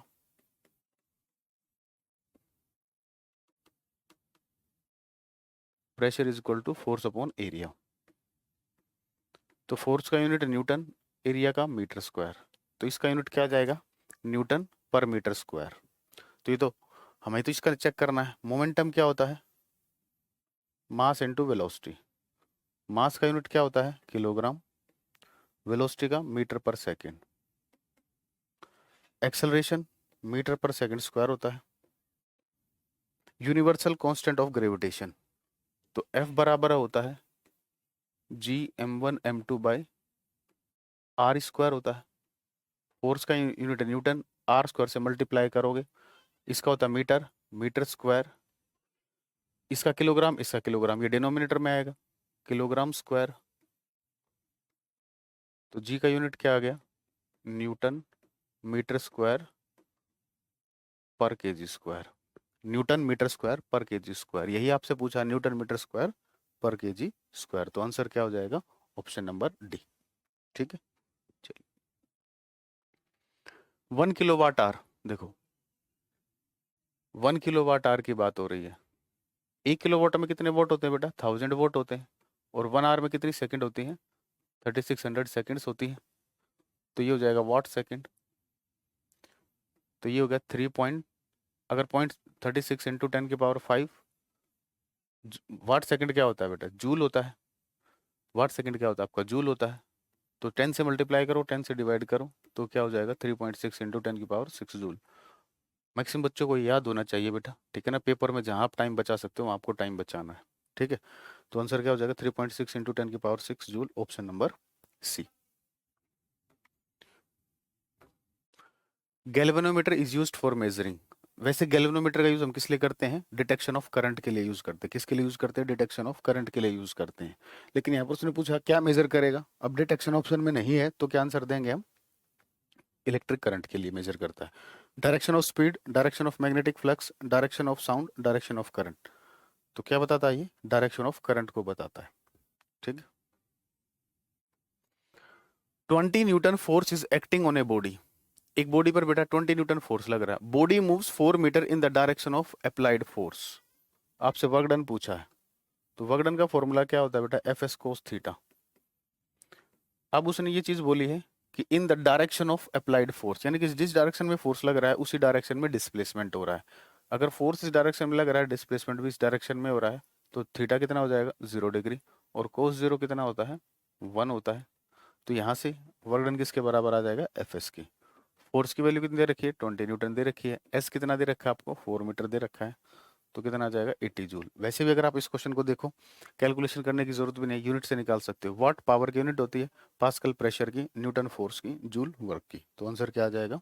Option number D. If the kinetic energy of an object becomes 256 times, ये कह रहा है कि जो फाइनल काइनेटिक एनर्जी होती है वो 256 टाइम्स हो गई है इनिशियल काइनेटिक एनर्जी के, ठीक है। और आपसे पूछा गया है द न्यू लीनियर मोमेंटम, तो काइनेटिक एनर्जी बेटा डायरेक्टली प्रोपोर्शनल, या काइनेटिक एनर्जी होती है पी स्क्वायर बाई 2m, यानी कि काइनेटिक एनर्जी में और मोमेंटम में कैसा रिलेशन है, डायरेक्टली प्रोपोर्शनल है। तो न्यू मोमेंटम निकालना है, तो न्यू काइनेटिक एनर्जी कितनी है, 256 times of initial kinetic energy, ये फाइनल मोमेंटम, तो इसको हटाएंगे अंडर रूट आएगा, ठीक है। तो फाइनल काइनेटिक एनर्जी इसके आगे रूट रहेगा, तो इसका निकालोगे आप, अंडर रूट हो जाएगा 256 times of initial kinetic energy का अंडर रूट, यानी कि 16 times of under root kinetic energy. तो न्यू काइनेटिक एनर्जी कितनी हो जाएगी बेटा, 16 टाइम्स हो जाएगी, कितनी हो जाएगी, 16 टाइम्स हो जाएगी इनिशियल वैल्यू के, मोमेंटम सॉरी, मोमेंटम कितना हो जाएगा, 16 टाइम्स हो जाएगा, ये डायरेक्टली प्रोपोर्शनली रखते हैं। चलिए, the rate of change in momentum of a body is proportional to, rate of change of momentum क्या होता है बेटा, अप्लाइड फोर्स के बराबर होता है। Rate of change of momentum किसके बराबर होता है, अप्लाइड फोर्स के। अप्लाइड न्यूटन सेकंड लॉ यही है, applied displacement, applied force, applied potential energy, applied pressure, किसके बराबर होता है, ये अप्लाइड फोर्स के बराबर होता है, ठीक है। ये न्यूटन सेकंड लॉ का डायरेक्ट स्टेटमेंट से क्वेश्चन आपसे पूछा गया। विच of the following thermodynamic process of constant volume, जब वॉल्यूम कांस्टेंट रहता है तो ऐसे प्रोसेस को हम क्या बोलते हैं, आइसोकोरिक बोलते हैं। क्या बोलते हैं, आइसोकोरिक बोलते हैं, ठीक है। आइसोबार में क्या होता है, प्रेशर सेम होता है, सिमेट्रिक का कोई मतलब नहीं बनता। एडियाबैटिक में हीट चेंज जीरो होता है, डेल्टा क्यू जीरो होता है, और आइसोकोरिक में चेंज इन वॉल्यूम जीरो होता है। आइसोकोरिक में चेंज इन वॉल्यूम जीरो होता है, वॉल्यूम कांस्टेंट रहता है। चेंज इन वॉल्यूम जीरो आने का मतलब क्या है कि फाइनल वॉल्यूम और इनिशियल वॉल्यूम सेम है। चेंज ऐसे निकालते हो, final value minus initial value, तो वैल्यू सेम रहेगी तो चेंज कितना आएगा, जीरो आएगा। तो आंसर है option D, isochoric. Why can not the sound is heard on the moon, देखो बेटा साउंड को चलने के लिए मीडियम की रिक्वायरमेंट होती है, साउंड को चलने के लिए मीडियम की रिक्वायरमेंट होती है, ठीक है ना। और आपका जो मून है वहां पर कोई एटमॉस्फेयर नहीं है, तो वहां पर कोई मीडियम नहीं है, इसीलिए अगर कोई ब्लास्ट भी आप कराते हो मून पर तो उसकी आवाज हमें धरती पर नहीं सुनाई देगी, क्यों, क्योंकि वहां पर मीडियम ही नहीं है।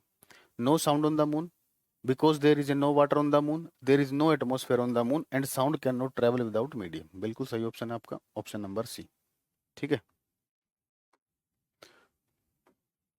Sound is a form of dash that produces hearing, sound कैसे प्रोड्यूस की जाती है बेटा, साउंड हमेशा एक वाइब्रेटिंग बॉडी प्रोड्यूस करती है। साउंड कौन प्रोड्यूस करता है, वाइब्रेटिंग बॉडी प्रोड्यूस करती है, ठीक है ना। Electromagnetic wave, mechanical wave, echoes, vibrational, mechanical, यांत्रिक कंपन, ठीक है ना। तो क्या आंसर दोगे, हालांकि साउंड एक form of that produces hearing, तो हियरिंग की बात हो रही है, तो हियरिंग किससे प्रोड्यूस होती है बेटा, वाइब्रेशन से प्रोड्यूस होती है। इसको ठीक करेंगे, ऑप्शन नंबर डी करेंगे इसको, ठीक है ना, क्योंकि वाइब्रेशंस प्रोड्यूस होनी चाहिए, ठीक है। या एक minute, sound is a form of vibrational mechanical that produces hearing, ध्वनि यांत्रिक कंपन का एक रूप है जो सुनने की क्षमता उत्पन्न करती है। ये भी सही, मैकेनिकल वेव भी इसमें बेटा, दोनों आंसर पे आप जा सकते हो। साउंड एक mechanical is a form of mechanical, लेकिन बेस्ट ऑप्शन आपका ऑप्शन डी रहेगा, ठीक है। चलिए, what is the effect of pressure on the speed of sound, आपको बता दें कि साउंड की जो स्पीड होती है बेटा, ना तो वो फ्रीक्वेंसी पर डिपेंड करती है, ना ही वो प्रेशर पर डिपेंड करती है, ना ही फ्रीक्वेंसी पर डिपेंड करती है, ना ही प्रेशर पर डिपेंड करती है, ठीक है ना। The speed of sound increases with increase in pressure, नहीं बेटा, प्रेशर पर डिपेंड ही नहीं करती। The speed of sound decreases with increase in pressure, no. The speed of sound is not affected by pressure, sound की जो speed होती है उसका प्रेशर से कोई लेना देना नहीं है, मैथमेटिकल डेरिवेशन होता है, प्रेशर की टर्म कैंसिल आउट हो जाती है। तो हमेशा याद रखोगे कि स्पीड ऑफ साउंड क्या होती है, इंडिपेंडेंट टू प्रेशर होती है। When an object placed at a point 21 centimetre in front of a convex mirror, convex mirror की बात हो रही है, convex mirror की बात हो रही है, ठीक है। ऑब्जेक्ट डिस्टेंस हमेशा नेगेटिव होगा, -21 centimetre. The image is formed at 7 centimetre behind the mirror, हमें पता है कॉन्वेक्स मिरर वैसे भी उसमें जो इमेज बनता है बिहाइंड द मिरर बनता है, वर्चुअल इमेज बनाता है, तो इमेज डिस्टेंस कैसा हो जाएगा, पॉजिटिव हो जाएगा, ये 7 सेंटीमीटर है। Now someone moves the object at A distance of 14 centimetre in front of the mirror, अब वो कह रहा है कि 14 सेंटीमीटर ले गई इसको 21 सेंटीमीटर पर रखा था, अब उसको 21 सेंटीमीटर पे ना रख के कहाँ पर रख दिया 14 सेंटीमीटर पर, तो अब इमेज कहाँ बनेगा? ठीक है, देखिए तो पहले हम एक बार इसका फोकल लेंथ निकाल लेते हैं। 1/f मिरर फॉर्मूला यूज करते हैं, 1/v प्लस 1/u। 1/v 7 हो गया, ये -21 हो गया, तो आ जाएगा 1/7 माइनस 1/21। एलसीएम 21, ये 3 - 1 यानी कि ये आ गया बेटा आपका 2/21। ये फोकल लेंथ आ गया, ये 1/f की वैल्यू आ गई। अब वो क्या कह रहा है, दोबारा से इसको लगाएंगे formula v dash u dash. ठीक है, हमें 1/v डैश का वैल्यू निकालना है, तो क्या हो जाएगा 1/u dash minus 1/f। u dash का वैल्यू कितना है बेटा? u डैश 14 सेंटीमीटर है, साइन कन्वेंशन के साथ रखोगे तो -14, और ये वैल्यू है हमारा 1/f का वैल्यू 2/21। तो एलसीएम कितना आ जाएगा इसका? 1/f क्रॉस मल्टीप्लाई कर लेते हैं, 21 प्लस, अच्छा दोनों नेगेटिव है, 1 मिनट, दोनों ही आपके नेगेटिव वैल्यूज हैं, नहीं ये नेगेटिव, ये तो पॉजिटिव, ठीक है ठीक है। तो ये -21 -28 डिवाइडेड बाय 14 इंटू 21। ठीक है, तो ये हो जाएगा -49, 14 इंटू 21, ये कैंसिल आउट हो जाएगा, 7 2, ये 7, ये 3 -1/6। ठीक है, तो ये हमने किसका वैल्यू निकाल लिया? यहाँ पर हमने चेंज तो किया था बेटा, ये हमने निकाला है 1/v डैश का वैल्यू, 1/v डैश का वैल्यू हमने निकाला। तो यानी कि v डैश कितना आ गया? -6 सेंटीमीटर। ये तो पॉसिबल ही नहीं है, कैलकुलेशन में मिस्टेक हो गया, क्योंकि हमें पता है कि जो कॉन्वेक्स मिरर होता है बेटा, कॉन्वेक्स मिरर वर्चुअल इमेज बनाता है। कैसी इमेज बनाता है? Virtual image. वर्चुअल इमेज के लिए v क्या आना चाहिए? पॉजिटिव आना चाहिए। तो एक बार कैलकुलेशन चेक कर लेते हैं, 1/u डैश, u का वैल्यू हो गया -14, ठीक है, -1/f। हाँ, इसका फोकल लेंथ क्या होता है बेटा? फोकल लेंथ हमें साइन कन्वेंशन के साथ पॉजिटिव लिया, ठीक है, बिल्कुल ठीक है।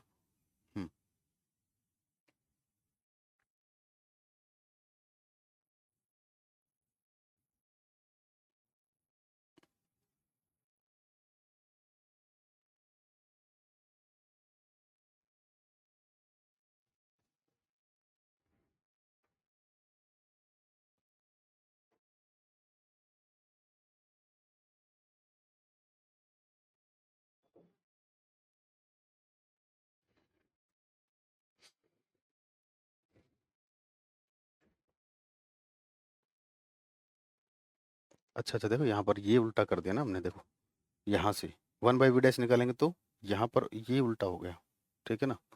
तो ये 1/u डैश तो हमारा नेगेटिव है, ये पॉजिटिव ही रहेगा, यानी कि ये वाली वैल्यू पॉजिटिव हो जाएगी, ये पॉजिटिव हो जाएगा, ये पॉजिटिव हो जाएगा, और v आ जाएगा 6 सेंटीमीटर। ठीक है, ऑप्शन नंबर ए। ठीक है, तो कभी भी साइन कन्वेंशन से ये फायदा भी, आपने जो कुछ सॉल्यूशन किया है कहीं वो इनकरेक्ट ना हो, आप साइन कन्वेंशन चेक कर सकते हो। हमें पता है कि कॉन्वेक्स मिरर जो होता है वो हमेशा वर्चुअल इमेज बनाता है, और virtual image behind the mirror बनती है, तो पोल के राइट में बनती है, तो राइट में डिस्टेंस मेजर करेंगे तो कैसा होगा? पॉजिटिव होगा। ठीक है, चलिए।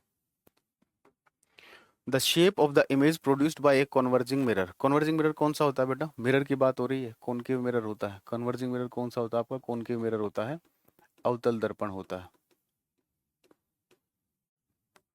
Is placed at A main focus. अगर फोकस पर ऑब्जेक्ट रखा है तो इमेज कहाँ पर बनेगा? इन्फिनिटी पर बनेगा, और बहुत बड़ा इमेज बनेगा।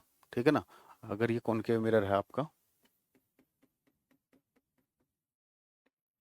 अगर आपने फोकस पर रख दिया तो इमेज इन्फिनिटी पर बनेगा और एनलार्ज्ड होगा, एज पॉइंट नहीं, ऑफ सिमिलर साइज नहीं, फोगी धुंधला नहीं, हाईली मैग्नीफाइड बनेगा। कैसा बनेगा? हाईली मैग्नीफाइड बनेगा। The refractive index of a diamond is 2.42। Refractive index दे रखा है डायमंड का 2.42। Then the speed of light in the diamond. Diamond के अंदर लाइट की स्पीड पूछी है, तो म्यू क्या होता है? c/v होता है। c का वैल्यू यहाँ से हम बात करें V हमें निकालना है, तो V क्या हो जाएगा, C डिवाइडेड बाई 2.42। C का है 3 इंटू 10 की पावर 8 2.42, इसको डिवाइड कीजिए। ठीक है, जब आप इसको डिवाइड करोगे तो ये आ जाएगा 1.24, ये 1 पर ही जाएगा ना, 1.24 इंटू 10 की पावर 8 मीटर पर सेकेंड। तो आंसर क्या आ जाएगा, ऑप्शन नंबर बी। ठीक है, कैलकुलेशन है, इसको बी करोगे। चलिए, a 200 watt bulb is connected to a 220 volt source. Power दे रखी है बेटा आपको 200 वोल्ट, और वोल्टेज दे रखी है आपको 220 वोल्ट। करंट निकालना है, तो पावर बराबर होता है बेटा वी आई, तो आई का वैल्यू क्या हो जाएगा, पी अपॉन वी हो जाएगा। पावर कितनी है, 200 है, वोल्टेज है 220, तो पॉइंट में आंसर आएगा। तो पॉइंट में दो ऑप्शन आपके पास, ठीक है, तो इसको कैंसिल आउट करोगे 0 से 0, ये 10/11, तो ये आ जाएगा 0.9। ठीक है ना, तो आंसर आ जाएगा ऑप्शन नंबर डी। ठीक है भाई, चलिए। The atomic mass of carbon is 12, the number of, ये मोल्स है बेटा, पेपर में भी है, प्रीवियस ईयर क्वेश्चन है। ठीक है ना, पेपर में भी ऐसे ही आया था, मोल्स निकालने। तो मोल्स निकालने का फॉर्मूला क्या होता है बेटा, given weight by molar mass. Given weight कितना दे रखा है, 24 दे रखा है, और एटॉमिक मास या मोलर मास कार्बन का होता है 12, तो मोल्स कितने आ जाएंगे, 2 आ जाएंगे। मोल्स कितने आ जाएंगे आपके पास, 2 आ जाएंगे। विच of the following solution do not conduct electricity. Solution के अंदर बेटा इलेक्ट्रिसिटी कब कंडक्ट होगी, जब उसके अंदर फ्री आयंस होंगे। क्या होंगे, फ्री आयंस होंगे।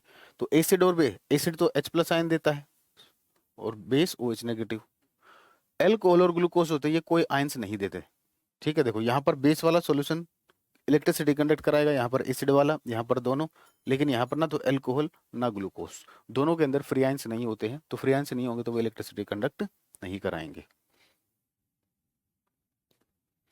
विच of the following is the most electronegative element. वैसे भी आपको पता होना चाहिए इलेक्ट्रोनेगेटिव एलिमेंट, फ्लोरीन सबसे ज्यादा, फोन, फिर उसके बाद क्लोरीन, ब्रोमीन, आयोडीन, ये आपको याद रखने।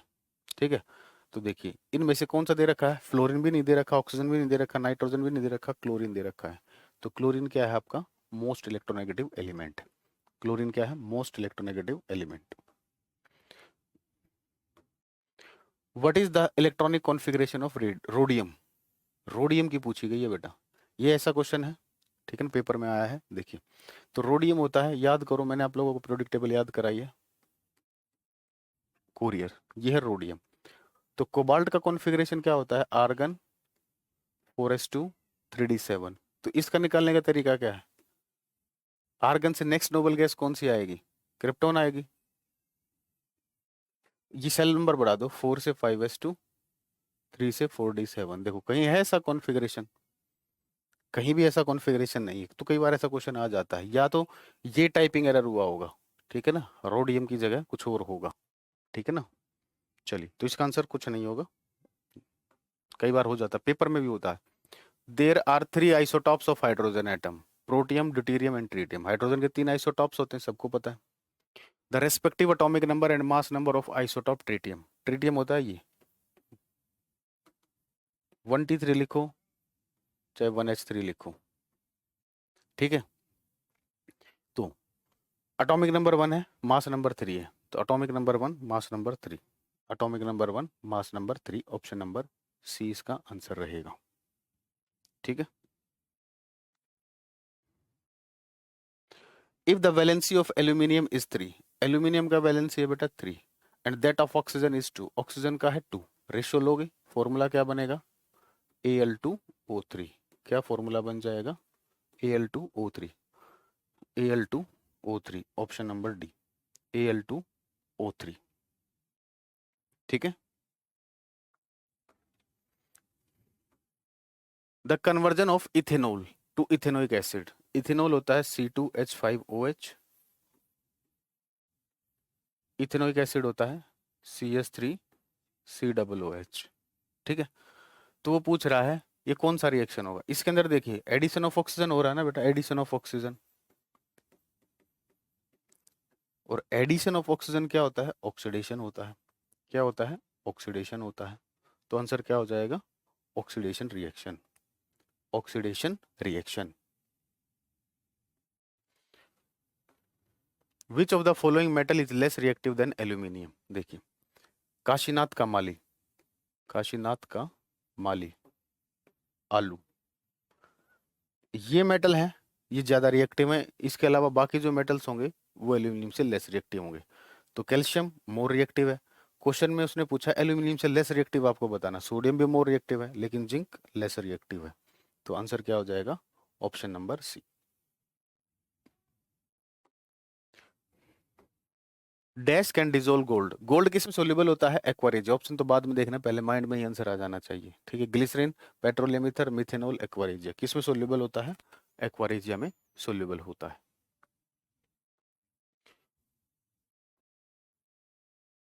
ठीक है, आंसर रहेगा इसका option D. Lymph transport digested and absorb intestines. हाँ जी बेटा, लसी का पचा हुआ तथा अवशोषित यांत्र का परिवहन करता है। तो लिम्फ किसका ट्रांसपोर्ट करता है? फैट्स का ट्रांसपोर्ट करता है। किसका ट्रांसपोर्ट करता है? फैट्स का ट्रांसपोर्ट करता है। तो आंसर क्या आ जाएगा? Option number C. मतलब इनमें से सबसे बेस्ट आपका फैट्स रहेगा।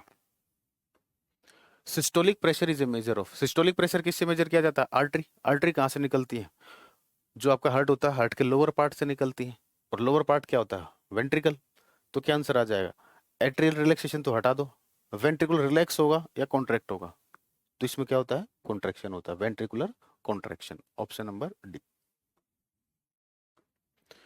विच part of the male human body is called Adam's apple? ये तो सभी को पता होगा, ठीक है ना, एडम्स एप्पल यहाँ पर, ठीक है ना। किसका पार्ट होता है? लेरिंग्स का पार्ट होता है। किसका पार्ट होता है? लेरिंग्स का पार्ट होता है। विच of the following enzyme is secreted by pancreas? Pancreas के अंदर कौन कौन से एंजाइम होती है? ये आपसे पूछा है। क्या माल्टेज होता है? नहीं। लेक्टेज होता है? नहीं। ट्रिप्सिन। कौन सा होता है? ट्रिप्सिन। प्रोटीन के डाइजेशन में हेल्प करता है ना। विच of the following organ secret bile juice? Bile juice कौन सीक्रेट करता है? लीवर सीक्रेट करता है। बाइल जूस कौन सीक्रेट करता है? लीवर सीक्रेट करता है। The common track for food and air in humans. Human में कौन सा ट्रैक एयर के लिए भी और फूड के लिए कॉमन होता है बेटा? फेरिंग्स होता है। लेरिंग्स तो नहीं होता। नेसल कैविटी नहीं। नेसल, नाक से खाना तो नहीं खा सकते, सांस तो ले सकते हैं।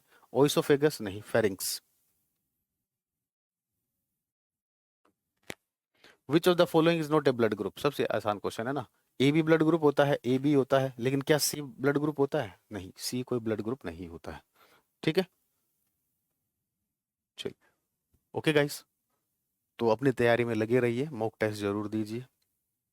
मॉक टेस्ट से आपको पता चल जाएगा आपकी तैयारी कैसी चल रही है, कौन से आपके वीक एरियाज है, कौन से स्ट्रॉन्ग एरियाज है।